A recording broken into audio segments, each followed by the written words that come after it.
prevented the Takfiris from slaughtering millions of innocent people in Iraq, in Syria, and in other places were the Iranians, and was the Revolutionary Guards Corps, and was Haj Qasem, and was Abu Mahdi al-Muhandis, and all the forces in Iraq, all the popular forces in Syria, all the popular forces in Lebanon.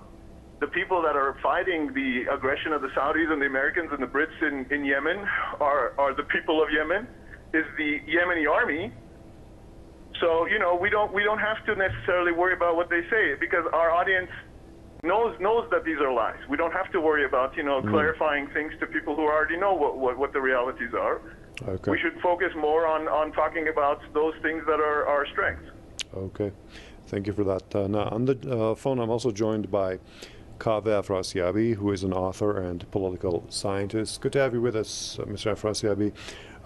There have been different reactions, you know, to this assassination, and some Iran officials have called this an ecto war. Some also states have given stern warning, and from Europe we had France President Macron calling for restraint. Now, and how do you categorize this act?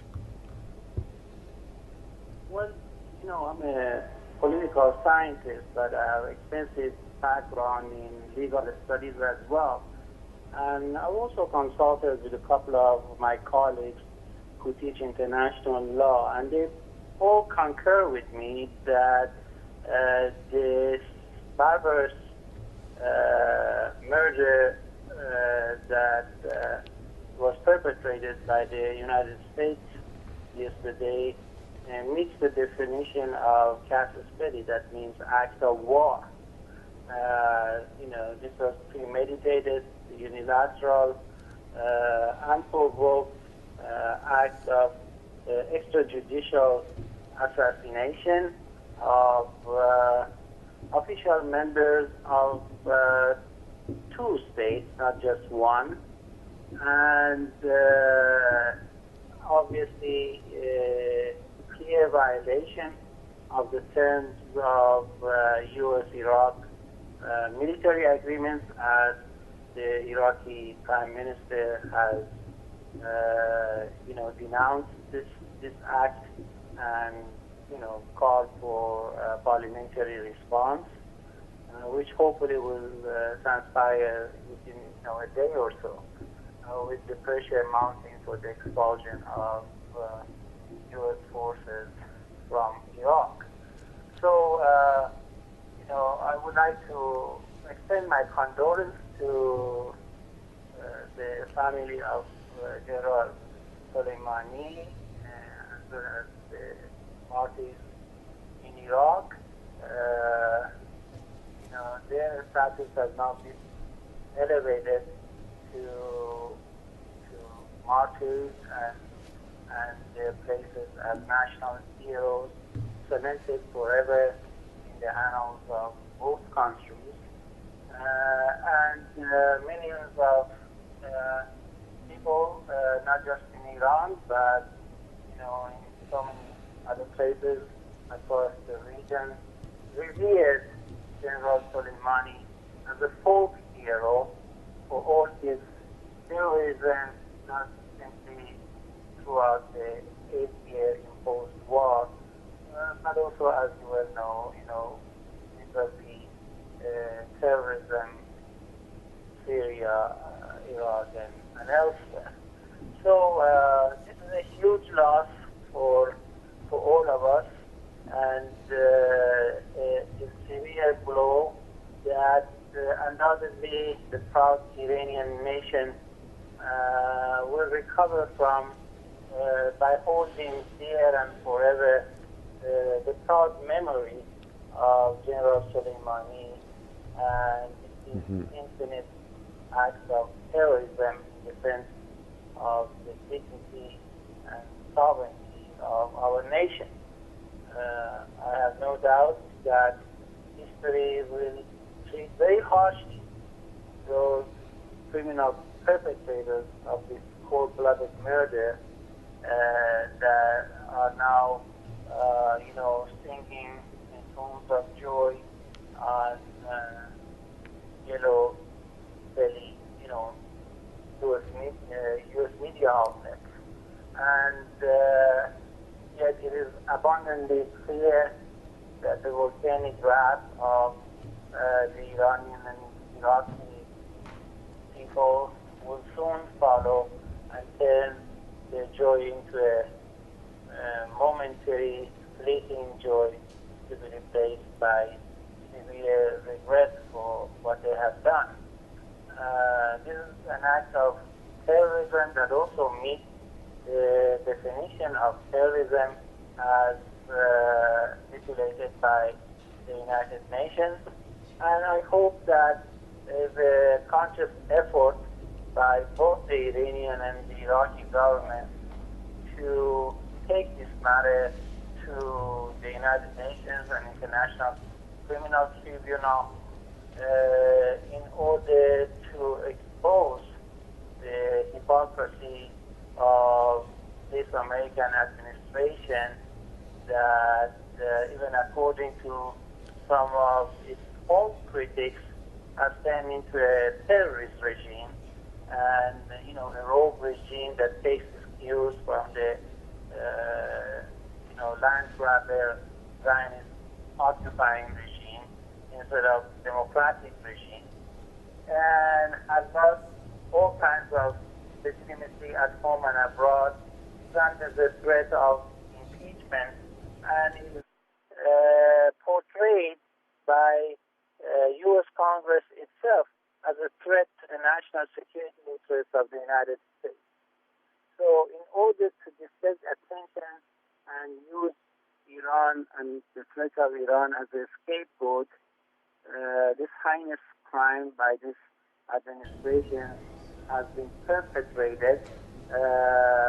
But I really think that if you look at the very negative reactions in the U.S. political spectrum, particularly by the leadership of the Democratic Party, it is very clear that this act of terrorism has also begun to backfire at home as well. Mm-hmm. And people are not that dumb. They can see Hopefully. through the lies, and that this administration has engaged in a blatant act of terrorism in flagrant violation of international law and the sovereign rights of Iraq by murdering these military officials of both governments in order to distract people's attention on the threat of impeachment that is hovering above its head. Yep. Okay. Thank you for that. Now let's go to Washington D.C. to Michael Springman, American author and former diplomat. Michael, this is the question of ISIS or Daesh is here actually part of the core issue here. So let our international viewers learn a bit about ISIS, because there are lots of comments regarding that terrorist group, and of course with President Trump blaming the previous administration for founding it and creating it. So basically, who created Daesh or ISIS? It started out in the Carter administration when Zbigniew Brzezinski persuaded Jimmy Carter to take over operations for signals intelligence after the Americans lost their bases in Iran after the overthrow of the repressive Shah in the revolution in 1979. And following that, they conceived the plan to thrust the Soviets out of Afghanistan, which they had invaded, and the Americans recruited terrorists from all over the world, not only in East Asia and South Asia and the Arab world, but also in the United States. They had 52 recruiting offices, including one in Washington, D.C. And these people were put together to fight the Soviets. They called them the Mujahideen. And once the Soviets had withdrawn from Afghanistan after a long and bloody conflict, they moved these people under the command of Osama bin Laden, the CIA asset, to Yugoslavia to fight against the legitimate government there in the hopes of breaking it up into several non-viable statelets with the help of NATO, which was done. These people then were moved into Iraq to engage in assassination, to engage in overthrow of local governments, to engage in religious wars there. And they paved the way for the American wars in Iraq in 1991 and in 2003. These same people were then moved to Libya, where they had commanders such as this fellow Hiftar, who's now operating in Libya. He became an American citizen, and presumably with the help of the CIA. He came from Afghanistan, and he and other people have engaged in trying to overthrow the Gaddafi government there, because Gaddafi would not knuckle under to the American government. And despite giving up his efforts to build a nuclear weapon, he basically wanted to lead Africa and had the country with the highest quality of life in all of Africa. And then the weapons and the fighters were then moved from Libya to Syria. And in the middle of all this, of course, was Robert Ford, who had been a political counselor in Baghdad and who worked with the terrorist groups there. And he became ambassador to Syria and worked with the terrorist groups there. So it's a continuation of essentially American policy. It's a name change. You go from Mujahideen to Al-Qaeda, to ISIS, to IS, whatever you want to call it. It's the same group of terrorists recruited from the worst of the worst. And then they are aimed in the right direction by the Americans, given training and money and support, and they do their job. They've destroyed most of the Middle East, and now they're trying to get something going in Iran. They've had attacks on Iran in the past, and in the West, in the Arabic portion of Iran. And you've had, of course, these strikes by the Americans and the Israelis in Iraq and in Iran. And they even came as far as Tehran. They attacked the parliament, if you remember. Yeah. Mm-hmm. Yes, go ahead. And they're backing now the Mujahideen al-Khalq, which had been a terrorist group until they paid enough money to Hillary Clinton and other prominent Americans to be taken off the terrorist group. And now they're claiming that they have attacks, that they're sponsoring attacks in Iran. And it's basically the American government is a state sponsor of terrorism, period. Mm-hmm. Okay, thank you for that, Michael Sprayman.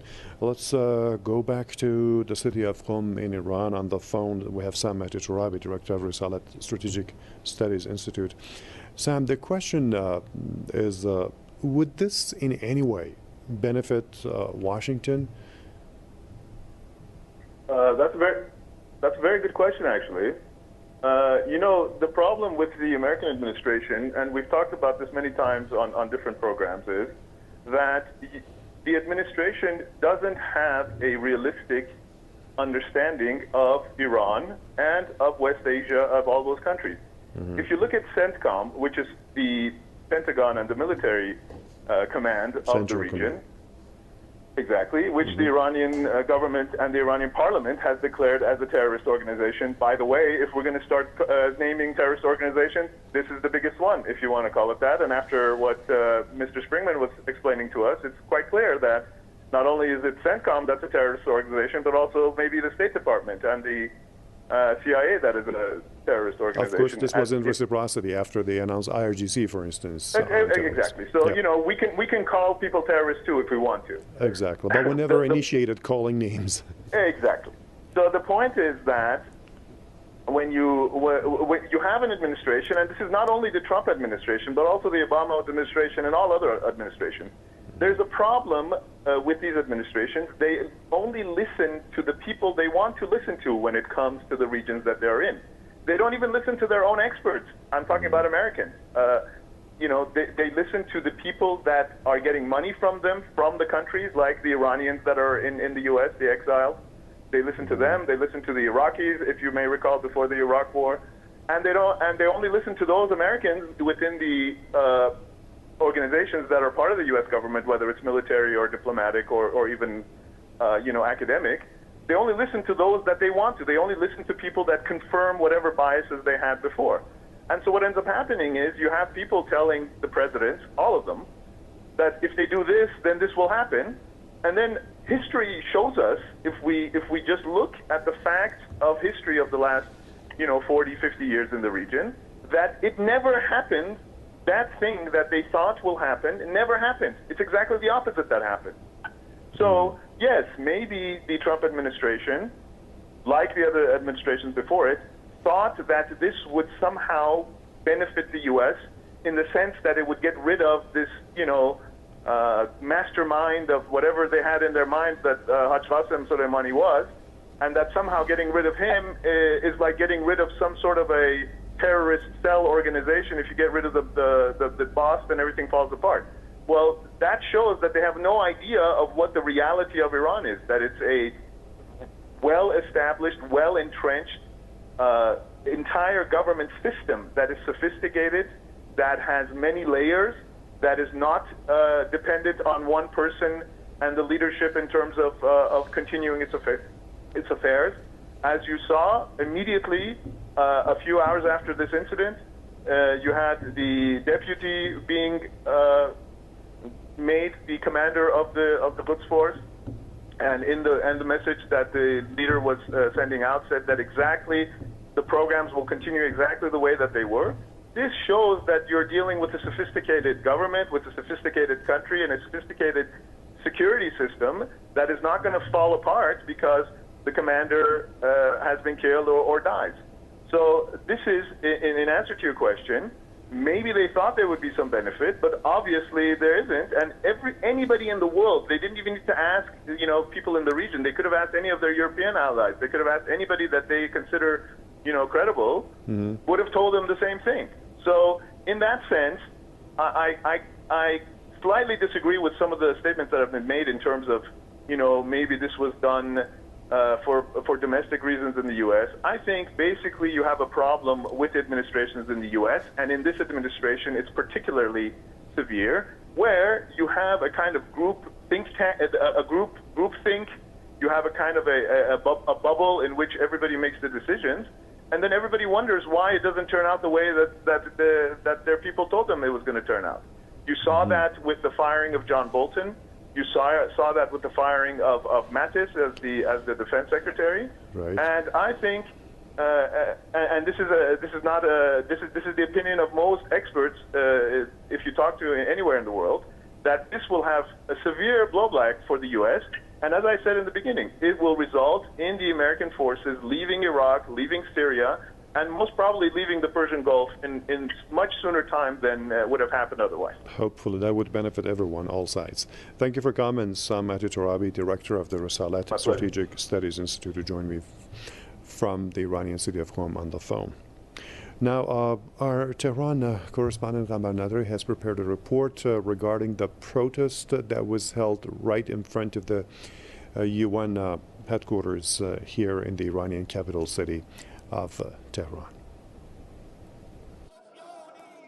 On Friday, January 3, Iranians from all walks of life took to the streets across the nation to condemn the U.S. assassination of Lieutenant General Qasem Soleimani in Baghdad. Abu Mahdi al-Muhandis, the second in command of Iraq's popular mobilization units, as well as several others, were killed in the U.S. airstrikes in the Iraqi capital. Speaking to Press TV, many Iranians said this is uncharted territory. It is going to escalate the already dangerous situation, not just in Iraq, but throughout the Middle East. Soleimani was a revered figure in Iran and across the region for helping defeat the Daesh terrorist group in Iraq and Syria and countering U.S. influence. Demonstrators on Friday said that the U.S. will have to bear the full responsibility for the consequences of its dangerous move. The cowardly act by the U.S. Army will be retaliated. They failed to bring about regime change in Iraq, Syria, and Yemen. They chose Lieutenant General Soleimani because he was at the forefront of the real war on terrorism and extremism. Our resistance against the U.S. and its expansionist policies will continue in the region. We are here to tell the U.S. government that we are all Qasem Soleimani. It's a strategic mistake to think that by killing him they can defeat the resistance front. That's not going to happen. We will continue to resist the U.S. and Israel. The Pentagon has confirmed that the attack came at the direction of U.S. President Donald Trump. People say Soleimani's martyrdom could prove a turning point in the Middle East, prompting retaliatory moves by Iran and the resistance forces in the region against Israel and the U.S. History tells us Iran will retaliate in the long run. Our enemies are fools to think that they won't be held to account. The U.S. will pay the price in Iraq and Syria. They should have never underestimated the influence of Lieutenant General Soleimani in Iran and the region. They'd been plotting to assassinate Lieutenant General Soleimani the moment he began leading the war against Daesh in Iraq and Syria. The allied forces of Iran, Russia, Syria, and Hezbollah dislodged the terrorist group under his command. We are all Lieutenant General Soleimani, and we owe our security to his sacrifices throughout these years. Leader of Iran's Islamic Revolution, Ayatollah Sayyid Ali Khamenei, has vowed that harsh revenge awaits those who assassinated the top Iranian commander. He has also declared 3 days of national mourning for the veteran of the Iraq-Iran war in the 1980s. Colmáin Nadiri, Press TV, Tehran. Well, you just watched a report by a correspondent regarding this protest rally that was held before the UN office here in Tehran. Also, you heard some people's comments regarding this tragic assassination. Now, from Boston on the phone, we have Kaveh Afrasiabi, author and political scientist. Mr. Afrasiabi, this is what has happened is actually also in violation of the sovereignty of Iraq. This is what Iraqi officials themselves have announced, and that's a clear fact. So what are the Iraqi authorities expected? What kind of action are they expected to take now in response? Let me first of all say that I have co-authored a book on Trump and Iran that was just released a couple of weeks ago, in which my colleague Dr. Intizar and I devote a full chapter to the regional dimension of Trump's confrontational policy against Iran, particularly in countries such as Iraq and Syria.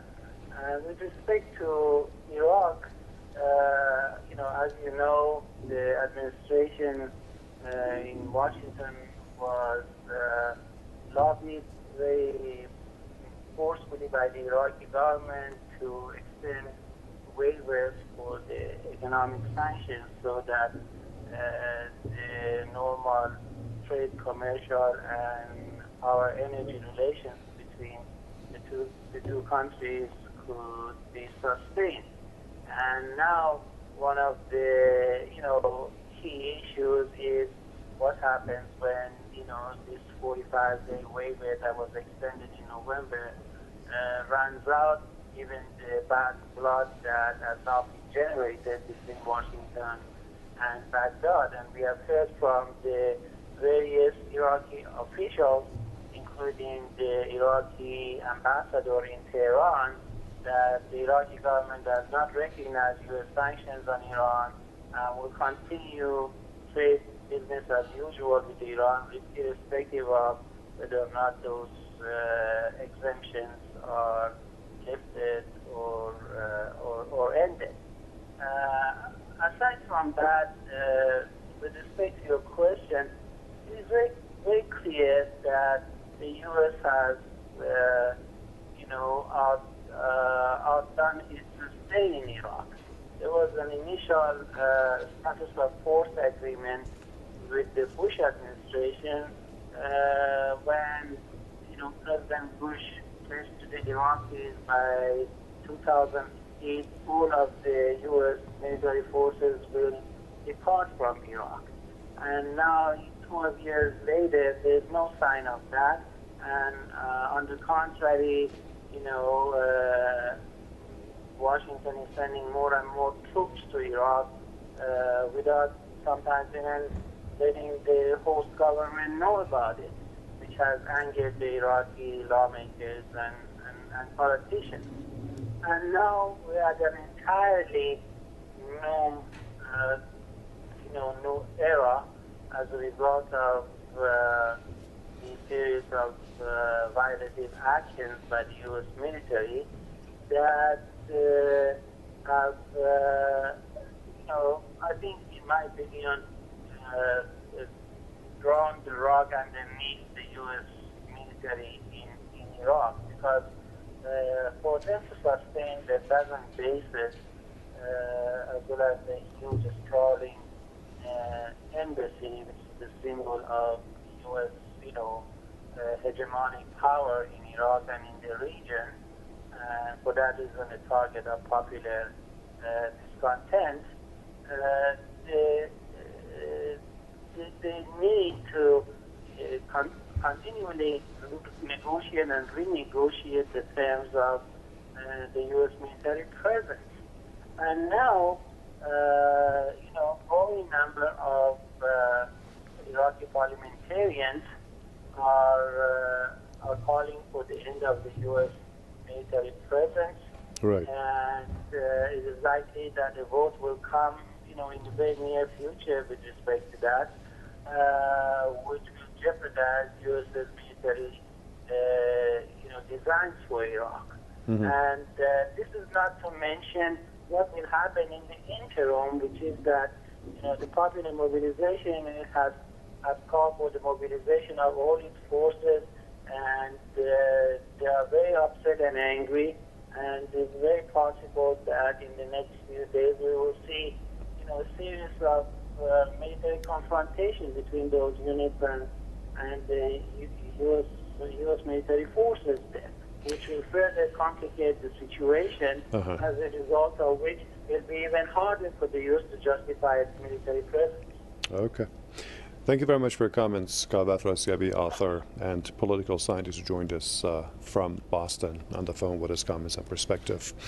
Okay, you will be watching some international reaction to this assassination of the Iranian top general, the late General Soleimani, and then my colleague Kaveh Afrasiabi will take over. It's goodbye for me. Iraq's top Shia cleric Ayatollah Ali al-Sistani said the vicious attack on Baghdad International Airport is an insolent breach of Iraq's sovereignty and international agreements.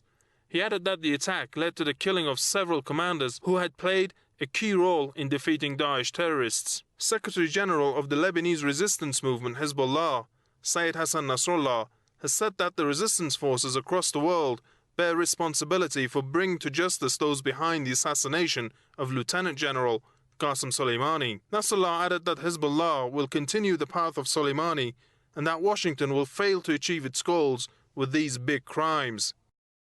Iraqi Prime Minister Adel Abdul Mahdi said Soleimani and Mohandes were huge symbols of the victory against Daesh. He added that the assassinations are a massive breach of the sovereignty of Iraq and a violation of security agreements between Baghdad and Washington. The Syrian Foreign Ministry strongly condemned the treacherous, criminal American aggression. It said the assassination is in line with the U.S. policy of creating tension and conflict in the region. Yemen's Ansarullah movement said a quick and direct response is the only solution and choice. The Palestinian resistance movement, Hamas, condemned the continued American crimes, sowing tensions in the region in order to satisfy Israeli interests. It said Soleimani was one of the leading Iranian army officials who had an important role in supporting the Palestinian resistance. The Russian Foreign Ministry said the reckless U.S. step will further increase tensions in the Middle East. It added that Soleimani has sincerely served the cause of protecting Iran's national interests. Moscow expressed the deepest condolences to the Iranian nation. The Chinese Foreign Ministry said the country consistently opposes the use of force in international relations. It said China is closely following the developments. Beijing urged relevant sides, especially the U.S., to remain calm and exercise restraint to avoid further escalation of tensions. Speaker of the U.S. House of Representatives, Nancy Pelosi, denounced the attack and the killing of the Iranian general, saying the move risks provoking further and dangerous escalation of violence. She said President Donald Trump must immediately brief Congress.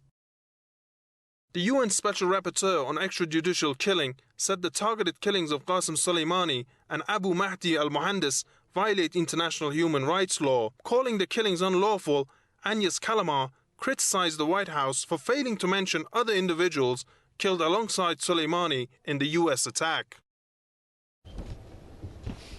Welcome back. We're going to continue our rolling coverage on what has occurred in terms of the assassination that has taken place on two top officials, one being of utmost importance, and that is Iran's Qasem Soleimani. At this point, 3 days of national mourning has been announced in Iran, and the people of Iran are mourning this across the region. Also, there are people who are mourning the death of this very important and influential person who was responsible at the top of the list for the killing of Daesh terrorists, something which are now is being questioned about why the U.S. would take out such a very important figure. And also the second in command of the Hashd al-Shabi of the PMU forces was also taken out in this assassination that took place. We'd like to first thank Michael Springman for giving his comments on this. I'd like to ask you just one final question, Michael Springman, before we go. The latest reaction, at least one of them, has come from Saudi Arabia, saying that restraint needs to be the order of the day. How do you see that reaction coming from Saudi Arabia? Astonishing. These are the people that are threatening attacks on Iran, that threaten to build a canal around Qatar to cut it off from the mainland, and who have been waging this outrageous war against the Yemeni people for the last 4 or 5 years. And these are the last people I would ever expect to urge restraint. Thank you very much for that and your contribution. That's Michael Springman, political analyst and commentator, talking to us there from Washington, D.C. Let me introduce our next guest here. General Colmáin is a journalist and political analyst who joins us from Paris. General Colmáin, welcome. So here we have a situation where, at least the latest in terms of how it's being covered, is the world is waiting for a reaction from Iran. And at this point, we have had statements come through from U.S. politicians, in particular, the one very astounding one that came from Trump right after well, this would be the second actual response from Trump after the assassination. The first was an American flag, and then after that, a tweet by Trump saying that Iran never won a war but never lost a negotiation. How do you read these two tweets, first of all? It seems to me that Trump is trying to indicate that he's going to get very, very violent if he doesn't get Iran to negotiate on his terms. I think that's probably the most likely interpretation. Obviously, he's being deliberately cryptic in his statements. I think before we say anything about what he intends to do next, we should just sum up what has happened. This is the leader of the Iranian military, essentially, the leader of the Quds force. He was a major force for peace in the region. The defeat of Daesh in Syria was very much his handiwork, his training of militia, which he brought into Syria to back up forces there. His strategic intelligence was legendary in the region. This is the man who was instrumental in the resistance forces in Lebanon against the Israeli occupation. So he was the #1 enemy of the Zionist entity in the Middle East. And I think, everybody knows that the Zionist entity is essentially the author of this attack. The US have carried it out, but I have no doubt that Tel Aviv is behind this. They couldn't do it themselves because had the Israelis carried out this attack, they would be open to attack themselves, and they did not want to face Hezbollah alone, so they got the Americans to do it. This, of course, is a violation of international law, and again, it's another example of the lawlessness that we are seeing from the United States in the region. Just use of drones, extrajudicial killings, and so on. We should also point out that after the illegal occupation of Iraq by the United States, General Soleimani was instrumental as well in the resistance movement against the Americans. So they've been after him for a very long time. I think Trump is being deliberately cryptic in his comments and these latest tweets. He wants the Iranians to negotiate on his terms, and he wants to be in a position of power to sort of force Iran to the negotiating table. I don't think that's going to happen, however. If he thinks that that's going to be the result, result of this action, I think it would probably have the opposite effect. In other words, killing Soleimani will actually make him more powerful than ever, because he has now entered into the the pantheon of great Iranian heroes. And so I think he will inspire, his death, his martyrdom, will inspire a new generation of fighters. Okay, let's bring in Alam Saleh. He's a lecturer in Middle East politics who joins us from Lancaster, or for Lancaster University, who joins us from Leeds there in the UK. Alam Saleh, let's clarify some things here, because the line that is being fed by American politicians in particular is the fact that Qasem Soleimani was responsible for the deaths of hundreds of Americans. And the fact that this is being fed is absolute lies based on at least the records they indicate as such. I mean, what deaths are the Americans talking about? American politicians. No one seems to be bothered to asking that. Well, actually, Major General Qasem Soleimani saved Baghdad from Daesh, ISIS terrorists, saved Erbil and saved Damascus for many years, since at least 2014. In fact, General Qasem Soleimani was the responsible for killing thousands of takfiris and terrorists in Iraq and Syria altogether, and pushing them back and defeating them by killing or assassinating Qasem Soleimani. Today, the Middle East is in a much more dangerous place, and we are encountering a Middle East that will be more destabilized than ever. General Colmáin, the Supreme National Security Council of Iran has finished their emergency session, and they have come out with some statements. One of the things that obviously has been said is that Iran will be taking out action against what has occurred. At this point, another Iranian politician has come out saying that the rules of the game now have changed. Red lines have changed. Security arena is now different than before. It's a new, in a sense, it's a new order now. Where do you see the lines now in terms of the way that this standoff is between Iran and the U.S. in terms of the regional, at least the geography, and the way that Iran may be implying what may happen? Well, I think again, we General need to Colmáin, clarify. please go ahead. General Colmáin. Yeah, I think we need to clarify the role of Soleimani in defeating Daesh. You know, a liberator in Iraq, a liberator in Iraq, a liberator in Syria, and Trump has admitted himself in previous tweets that Iraq was the chief enemy of Daesh. And so we need to keep a focus. Daesh is a major threat as a U.S. Equipped army, essentially a U.S. creation. Daesh was a major threat to all of the countries of the region, including Russia, in fact, and even China. And we've seen recent, military exercises between Iran and China and Russia. I think that those countries will continue to form a bloc now, because obviously if this escalates, if the U.S. continues to escalate tension in the region, even its allies are beginning to suffer from that. We saw, for example, how Japan, which had been making maneuvers towards diplomatic maneuvers towards Tehran, historic in fact, and how that was upset by U.S. machinations in the region. So even close allies of the United States could be affected by any escalation.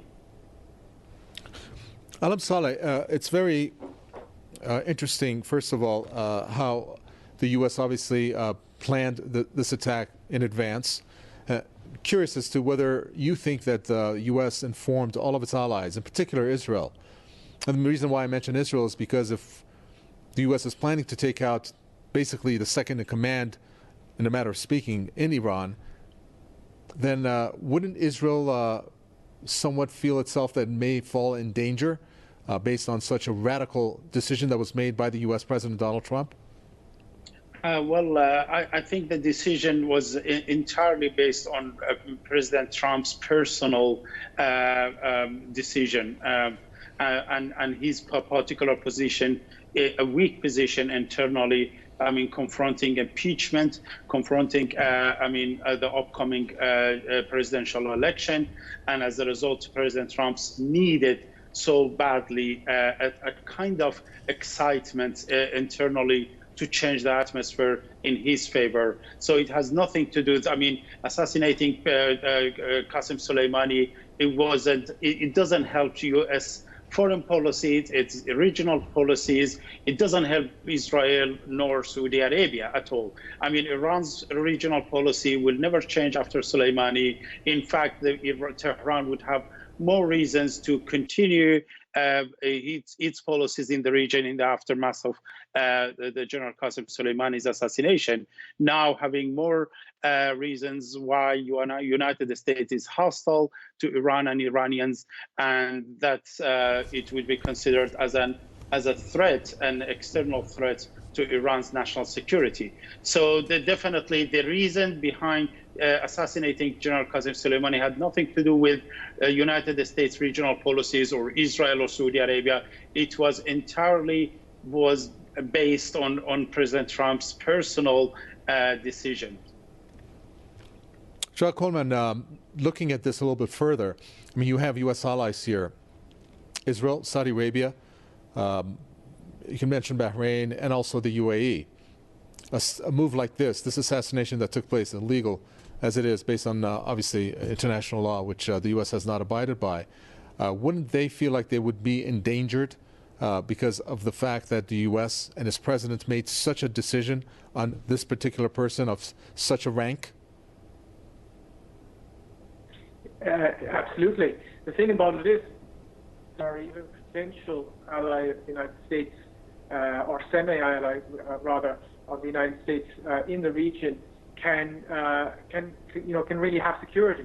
The United States actions put everybody in danger. All kinds of strategic interests can be threatened by it. The United States is like all major empires, like the British Empire. It doesn't have friends; it simply has interests, and it's anybody who collaborates with the United States always risks being shafted by them and maybe even having their own government overthrown by them. That could very well happen to the Saudis. There's no reason to believe the U.S. is going to protect Saudi Arabia forever, because of the fact that the U.S. is now a major gas-producing power and no longer as reliant upon foreign importation of foreign oil reserves and gas and so on and so forth. That could jeopardize the relationship with the Saudis.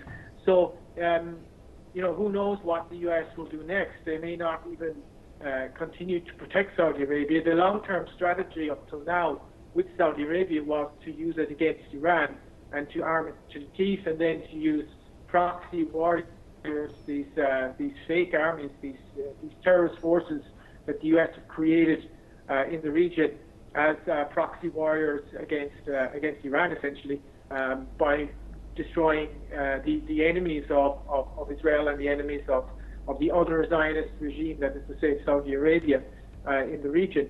So, but that may change because of the chaotic foreign policy the U.S. has pursued in recent years. We shouldn't forget that the U.S. Abandoned Egypt very quickly. They abandoned Tunisia. These regimes have been put in power by the U.S. They overthrew them in the Arab Spring in 2011. That could happen again. So it's all up in the air, really. Alam Saleh, the response by the Supreme National Security Council of Iran, one of the statements said, quote, "These criminals will face a severe vengeance in the right place and right time." Can you break that down for us, at least your interpretation of what that may be, especially when it says and time, when that window would be? I think this irrational action would be rationally kind of responded by Tehran. Tehran will be rational, and it takes time to find the right time and the right response to retaliate such a kind of aggressive and hostile action against a high-ranking Iranian military official. It would have, of course, some diplomatic procedures beforehand. It would definitely try to put the international community behind Iran and tries to take some advantages before making life more difficult for Americans in the region, being citizens, military personnel, or diplomats in the Middle East. General Colmáin, the way that this assassination was carried out obviously required immense intelligence. Who do you think fed that intelligence to U.S. officials? Did they gather it on their own, or was it fed to them for them to carry out the strike? Well, again, that's more a question for internal security in Iran. I mean, did agencies in Iran, agents within Iran feed that information?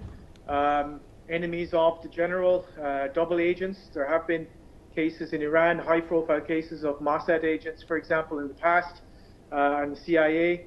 That could be possible. Obviously, you know, Iraq is U.S.-occupied territory still, so you know, the U.S. would have the capacity to infiltrate through even cyber communication and so on.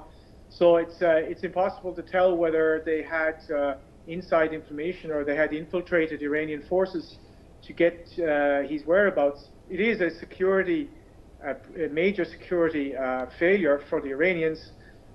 This should not have happened. They should have been able to secure the general better.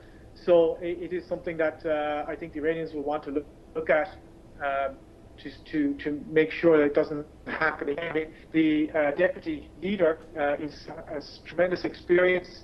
I think he will continue to be as effective as Soleimani, the new commander of the Quds Force.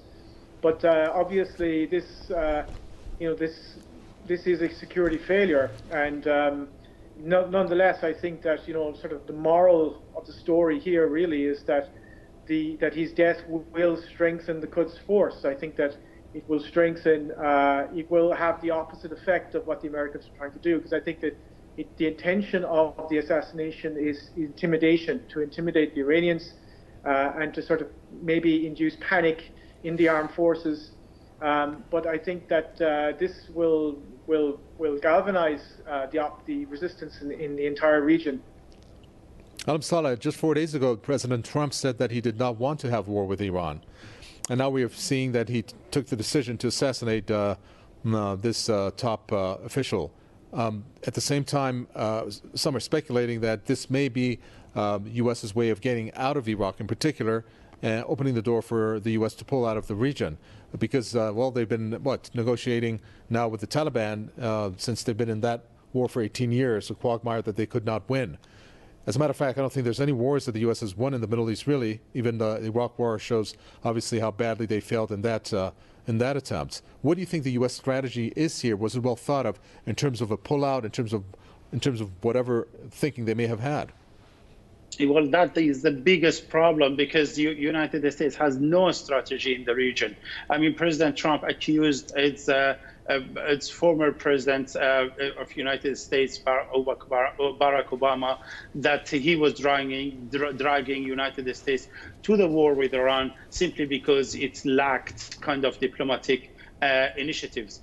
And now we see that he himself, President Trump, is dragging United States to a kind of a proper war in the region by assassinating a high official again, Iranian military personnel. That shows that President Trump's failed in diplomacy, failed in his maximum pressure policies, and in fact, it's Iran's turn to kind of respond. And we know that the officials in Tehran have the habit to fulfill their promises and the threat when it comes to the regional policies. And now it's President Trump's gambling approach towards the region. It actually lacks a strategic vision, and as a result, just killing and high-ranking Iranian military man wouldn't necessarily help United States policies in the region. And in fact, that might be, again, weakening United States position in the region more than ever.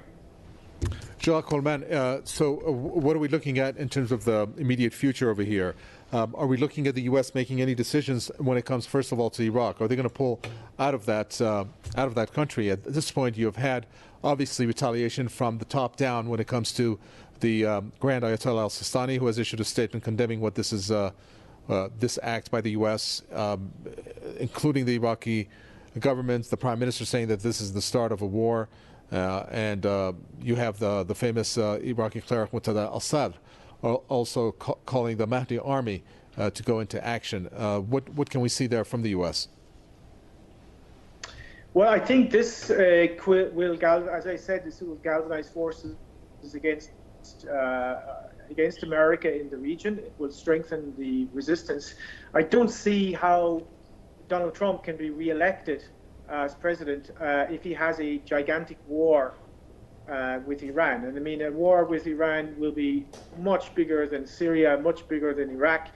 It will essentially be, on geopolitical terms, a world war, because it will be a much more, obviously it will be a much bloodier affair, and there's no way the US can win it.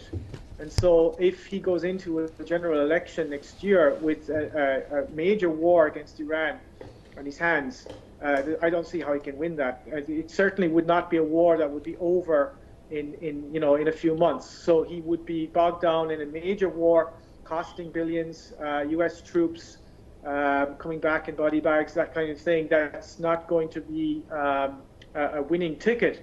So, from kind of the Zionist front, it's difficult to see even how this could benefit Israel, other than getting rid of, obviously, their very feared enemy. It's sort of the consequences of it could be a lot worse for Israel, because now it's going to strengthen the sort of moral argument against Israel in the region. So it's going to give more encouragement to Israel's enemies rather than weakening them. So the long-term impact of this for U.S. and Zionist strategic interests are difficult to determine. I do not think that Trump personally wants to get into a full-scale war with Iran. Whether he simply wants to maintain a very high level of tension until the election is another question. It does look like in the last few months we've seen escalation after escalation, and we've always been on the brink of war, and then it sort of de-escalated again. This might be another episode. There may be several more episodes to go. And we've seen, of course, other things that have happened recently, where you've had riots, you've had foreign infiltration of very legitimate concerns in Iran due to the economic difficulties the country's having due to sanctions. That could be exploited further in the coming months, I think. Well, Salah, again, trying to figure out what the U.S. endgame would have been here. We're looking at a region in which Iran has allies in it, Syria, of course, Iraq. You look at Lebanon. I mean, if the U.S. was looking after security in any shape or form, this wouldn't do it. It's already ordered its personnel, U.S. citizens, I think, the latest, obviously, to leave Iraq by any means, if not via air, via land through Turkey. It seems like just U.S. interests are now in danger. So again, trying to figure out what exactly did the U.S. think it can accomplish by doing this. Of course, the stated reason it has done this, it says, is because General Soleimani was planning attacks, and this is an alleged hypothesis that they have on the U.S. and its personnel. Well, actually, United States has never won any war since the Second World War, never in the Middle East. Of course, today, United States and the West entirely have failed to fulfill their promises and their vision, their strategic vision in Libya, in Lebanon, in Syria, in Iraq, in Yemen, and in Israel-Palestinian kind of peace process. So they have never won. Particularly President Trump actually had failed all its regional policies by all means. And in fact, recently we see that even its United States regional allies have actually lost their confidence on United States. This was only entirely a tactical, personal, selfish decision made by President Trump simply because they lack any strategic plan, any strategic policies in the region, in order just to, just as I just said, it's a gambling attitude towards the Middle East. Unfortunately, got to jump in here. Sorry, Alam Saleh. Alam Saleh, lecturer in Middle East politics, Lancaster University. Many thanks for your comments. And Gearóid Colmáin, thank you, journalist and political analyst there from Paris. To stay with us, we're going to have more of this rolling coverage coming from our London office at this point in about 30 seconds' time. But we'd like to thank both of our guests, and do remain to Press TV for more. Lieutenant General Soleimani devoted himself to defending the country during the 8-year Iraqi-imposed war in the 1980s. He also defended Iran against thugs and Daesh terrorists. Soleimani was killed unfairly, and we must avenge his death. Americans were unable to kill him face to face, therefore they killed him in a cowardly manner during a night raid. The best thing we can do is to retaliate. We must strike back, attack and destroy their naval ships in the Persian Gulf. We will take revenge. The U.S. should not doubt that Iran will take revenge. All forces of Iran's Islamic Revolution Guards Corps, the army and the Iranian people had a liking for Soleimani.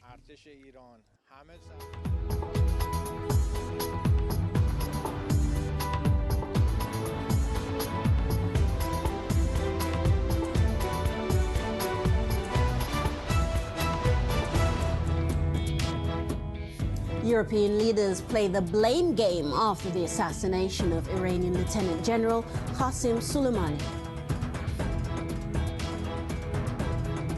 The British government pledges more in its defense budgets, but are its security priorities for the year ahead fit for purpose? And Turkish lawmakers approve Libyan deployment, but at what cost?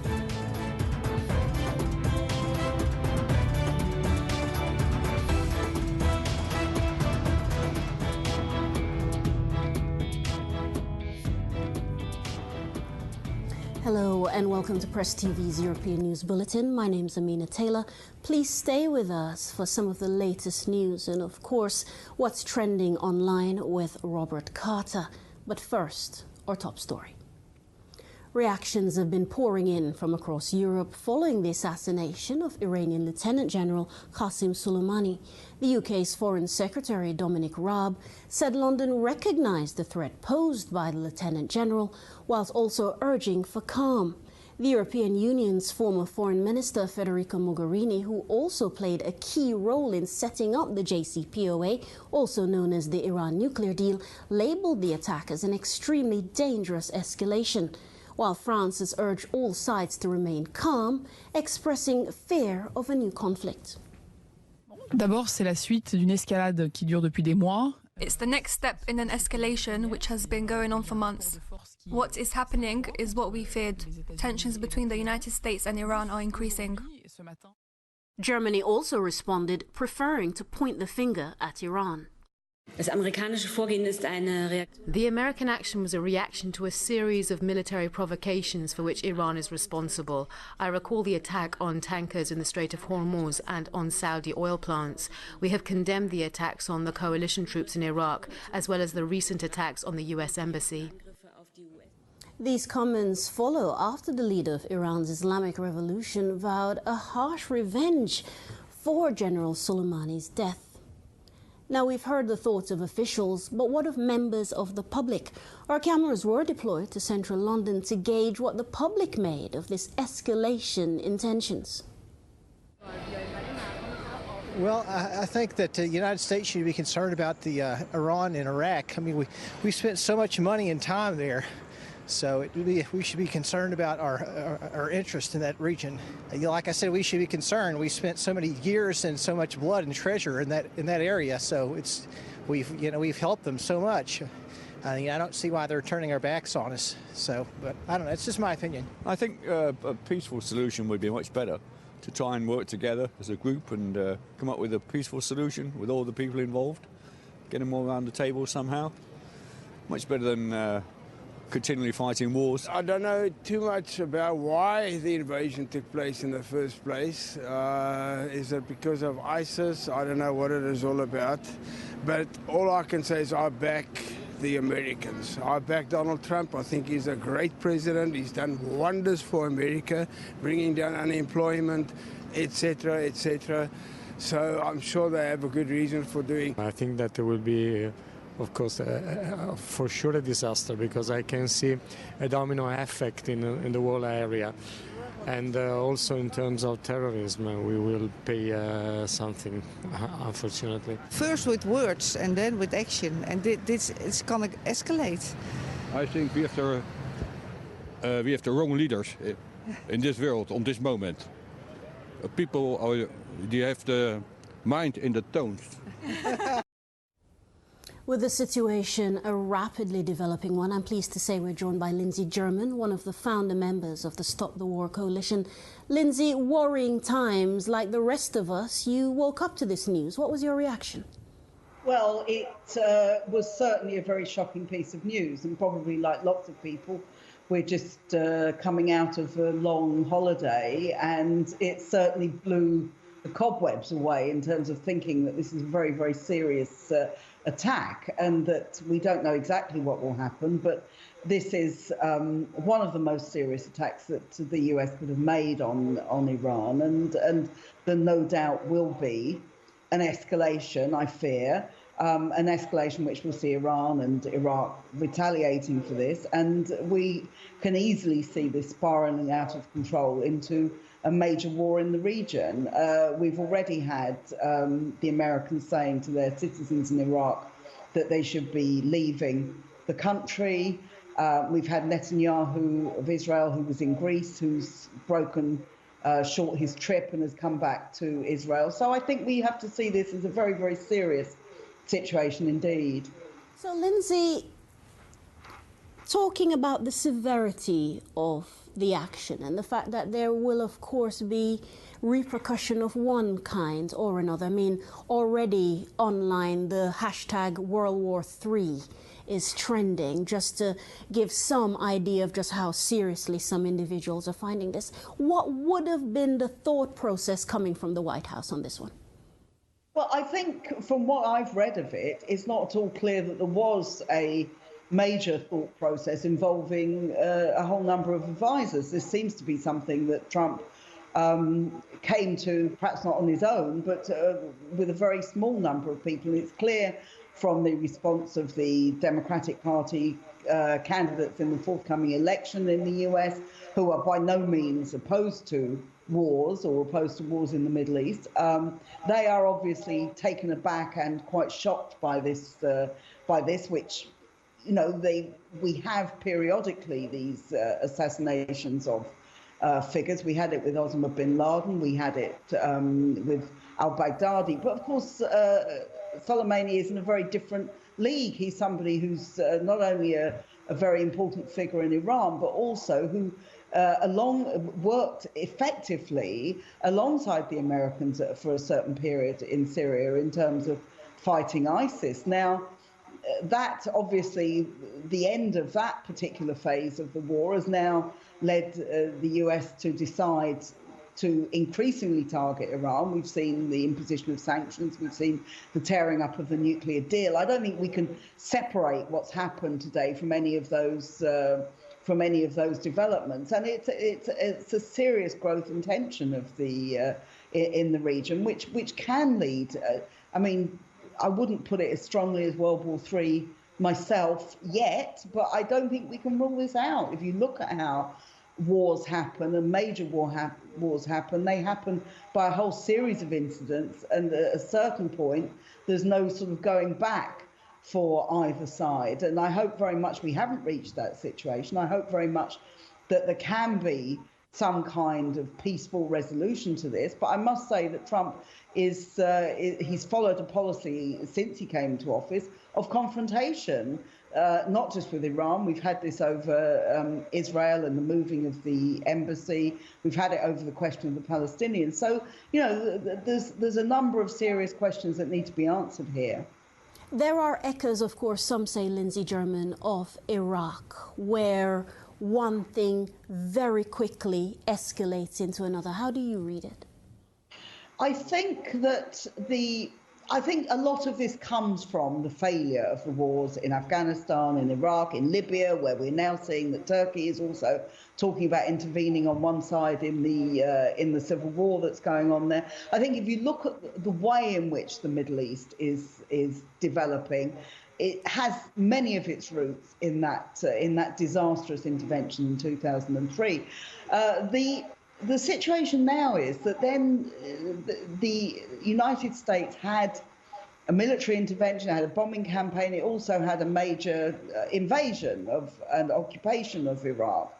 That really doesn't seem to me is a particularly likely prospect for it over Iran. It faces a much more serious army in Iran than it did do in any of the other countries that it talked about. And in fact, one commentator today said that this will be, if it did come to military conflict, this would be the biggest army that it faced since the Korean War, which is, 1950.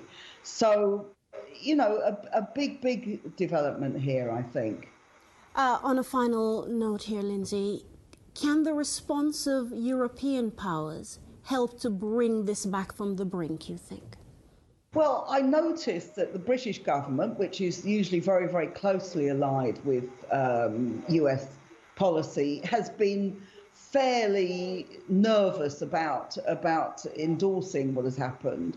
And I suspect this is true for most of the European powers, although I was quite surprised at your clip of the German minister, who seemed to be much more sort of upfront about attacking Iran over this. I think that we have to say we want de-escalation now. We want this to stop. We don't want retaliation, but we actually do want peace and justice in the region. And I think that means ending American troops being there. I think it means, and actually all troops from outside of the region. I think it also means an end of the sanctions on Iran. I think these are all very important developments. And we will be protesting tomorrow as an anti-war movement.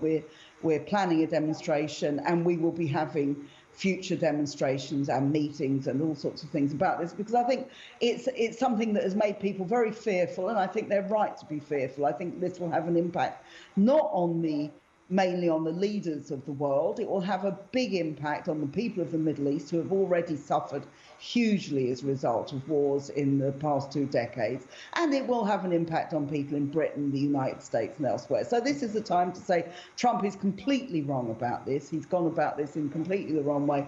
And there needs to be a very different approach to foreign policy and towards peacemaking.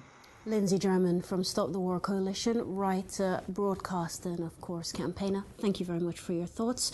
We'll be, of course, following those protests very closely. Now briefly to other news. Greece, Cyprus and Israel have signed a deal to build a 1,900-kilometer subsea pipeline to carry natural gas from the eastern Mediterranean's rapidly developing gas fields to Europe. The agreement comes weeks after Turkey and Libya struck a maritime accord on sea boundaries in the Mediterranean, a move which Greece, Cyprus and Israel have all opposed. Analysts